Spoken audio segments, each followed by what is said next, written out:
that was used to make the game. And that was gifted to me by my friend Gene Orlando. He runs a website called the Museum of Talking Boards. And it's one of the first websites that was out there for Ouija history. And it's something that me and a lot of other collectors first found. And his list became a checklist for what we would be looking for, you know? So he gifted this to me back in February. So it really means a lot to me that he would give me something to put here in the museum. Funny story about this is I got it out in Denver, so I decided I would carry it onto the plane. So I'm carrying it on the plane, going through TSA, and one agent stops and says, "What is this thing?" I've traveled enough to know that I don't just tell people I have Ouija boards there. I tell them, "Oh, it's a game board made in the 60s, it's the cast iron mold." Okay, well, 2 other TSA agents come over, and for about 10 minutes, they're just looking at it. They don't make any sense of it. They come back over to me again, and they go, "What is this exactly?" So at that point, I was honest. I said, "Well, it's a talking board. It's a Ouija board, and it's meant to talk to the dead." 2 of those TSA agents flew. They got it right out of there right away. The one that was holding it was actually psyched. She was like, "Whoa, that's so cool. I can't believe this." The other TSA agent that stayed there, he asked, "Well, can you cook on it?" And I thought, "What are you talking about? Can you cook on it?" He's like, "Can you cook on it?" And I go, "I suppose you could. I don't know why you would." "Why?" He's like, "It's illegal to bring cast iron skillets on the plane." Oh my God. And so, of course, I was like, "No, you can't cook on it." But I don't know. Apparently, it's a law, or you can't bring cast iron onto a plane. So this being a cast iron mold, he was concerned that I would do something with it on the plane. I don't know. But it was pretty funny. Those 2 agents, I'm not kidding, they took off. They split. So, you know, you want to get on a plane with a Ouija board, take a chance. Yeah, want to make sure nobody sits next to you on the plane. Oh, put it next to you. Put it on the seat. Yeah. But I mean, TSA, you know, I'm not saying all of them are afraid, which could be good or bad. Maybe you're not getting any, you know, get waved right through, or they could just say you're not getting on the plane. Who knows, you know? Especially if you can cook with it. Yeah. So, I mean, actually, I do believe in the Ouija board. I don't use them, and I think that throws a lot of people off because they might think that I'm nervous around them or something, and that's really not the case. I don't use them because the way I became interested in the board was I inherited my grandmother's, and she used it alone, and she flew on the thing. She would yell out letters and numbers quicker than people would write them down. When I try to use it, it doesn't work the same way for me like it did her. And so I've been a musician for a very long time, and the best analogy or comparison I can tell you is if Jimi Hendrix was my father, I wouldn't want to play guitar. I'm not going to be as good on guitar as he is. I believe they work differently for everybody. I believe that, you know, your beliefs, your superstitions, the rules that you might believe in could be different than mine. And it doesn't mean either of us is wrong. It's going to work differently for everybody. So, you know, if you believe the superstition that you shouldn't use it alone, and then you try to use it alone, I'll guarantee you that the experience you have is influenced. You believe you're doing something you shouldn't be doing. And so I am so nervous about the Ouija board not working for me that I'll actually influence it into not working for me. Have you ever had any interesting, like, paranormal experiences with the Ouija board? I have not, myself, it has not worked very well, like I said. For me, I've been in a lot of... अरे कृष्णा, अरे ये आपकी उंगली ये skip button पे क्या कर रही है? अरे इसको हटा लो। अरे 2 मीठी बातें बोलनी है हमें तो आपसे। सबसे पहले तो धन्यवाद, आप लोगों ने इतना सहयोग दिया है हमारे रुक्मिणी द्वारकाधीश इस्कॉन द्वारका मंदिर के लिए। धन्यवाद। अब हम मंदिर के फाइनल फेज में पहुंच गए हैं, यानी कि स्ट्रक्चर पूरा हो गया है, लेकिन अब अगले 1 साल में हमको फिनिशिंग करनी है और फिनिशिंग में हमें ज्यादा लक्ष्मी की आवश्यकता पड़ती है। तो इसीलिए भगवान ने बहुत कुछ दिया है आपको, आगे भी वही चलाएगा। भगवान का मंदिर आप नहीं बनाएंगे तो भला कौन बनाएगा? तो इसीलिए इसी प्रकार से सहयोग देते रहिए प्लीज। और अब हमें ज्यादा लक्ष्मी की आवश्यकता है, because now we are in the final phase of this temple of Shri Shri Rukmini Dwarkadhish. So please click करिए, डोनेट करिए, सुदामा सेवक बनिए, यानी कुछ ना कुछ थोड़ा बहुत अमाउंट आप देना शुरू करें जैसे आप देते आए हैं, और लोगों को भी इंस्पायर करिए ताकि हम भगवान श्री कृष्ण का ये सुंदर मंदिर, जिसने की जनमानस की इतनी सेवा की है, चाहे वो कोविड का समय हो, प्री कोविड हो या पोस्ट कोविड हो, इस मंदिर के भक्तों ने इतनी सेवा की है रुक्मिणी द्वारकाधीश के आशीर्वाद की छत्र छाया में। सो इसीलिए please please please please please I request you, I beg you, please kindly keep donating for our Rukmini Dwarkadhish temple. Thank you. Places where they've done investigations. I've been to a lot of paranormal places, and I've seen some pretty weird stuff.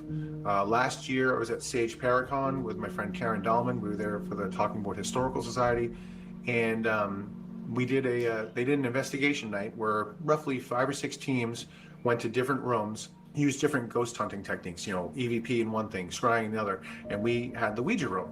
And at the end of the night, we'd break off into 5 groups of 2 people, and at the end of the session, we kind of go over the results. And people were getting answers to questions that were being asked on the other side of the room. So they couldn't hear each other, but they'd get an answer way over there, and as they're reading it. So kind of weird stories like that. And as the night progressed, whatever people you thought they might be talking with in one room kind of followed them to every room.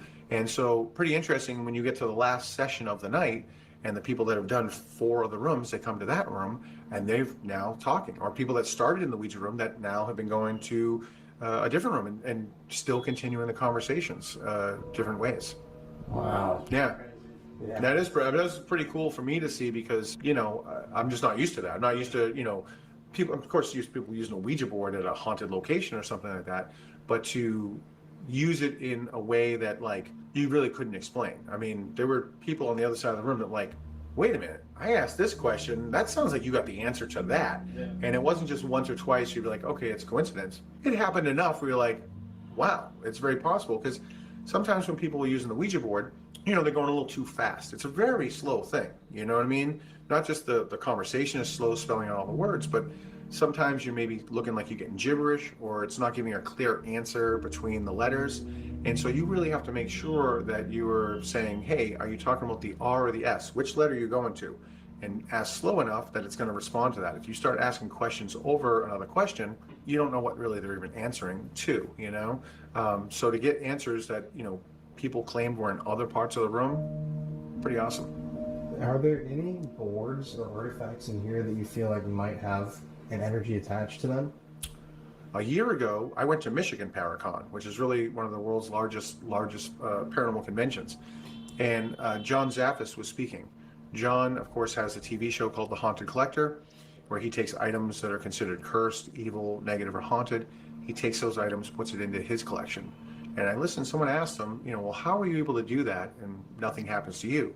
His answer was, I don't feed it negativity, I only show it love. And that was an epiphany for me. I don't view these boards as evil or negative. I love them. So if there's a reason why nothing happens for me, maybe that's it. I'm not feeding it that negativity. Now, even though nothing has happened for me, I have seen things happen to other people here. There are donated boards in the museum that you would not suspect were donated. They're fairly new looking. They don't look as cool as some of the old wooden ones, but people walk directly to that board and they'll say, I feel something here. And I'd be like, you didn't feel it at the first case, which has the old stuff? So some people are drawn to that board. Some people, when they have cameras with film, they go home, develop the film. Every picture in the museum is totally fine, but 4 times in the last 3 years, the picture of that board comes back like someone has been shaking it. It's all blurry. So I've seen that kind of stuff. I see people's reactions. People almost get dizzy and fall over. They walk around with their head tilted back. They feel pressure on their head or their chest being in a room full of Ouija boards. People that get extremely emotional that can't even be around here and have to go out. And then, of course, there's people that won't come in here at all. This museum is in the back of a Harry Potter store. And so people come to that store. They don't know this is here. They look through an archway and they see these boards on the wall behind me. And they'll be like, Ouija boards. They'll grab the kids and run out of here. So you see a lot of different reactions that people have to the boards.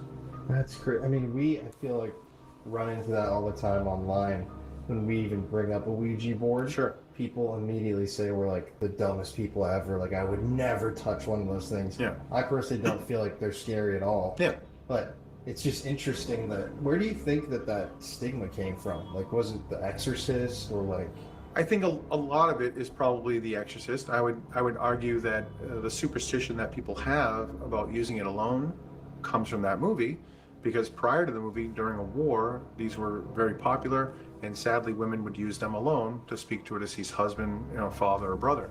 That movie explaining how Linda Blair's character Reagan became possessed, using it alone, really, scared people. People ran out of the theater. They got sick in the theater. But Ouija sales actually went up after that. And so after that movie, it really became like a dare game or a sleepover party game.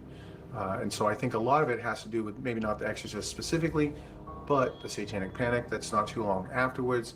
Of course, today there's well over 500 horror movies that all have the Ouija board in it. And so I think a lot of that has some influence people, whether they know it or not. You know what I mean? There was a movie recently called Ouija 2, Origin of Evil. There's a scene in the film where the girl takes the planchette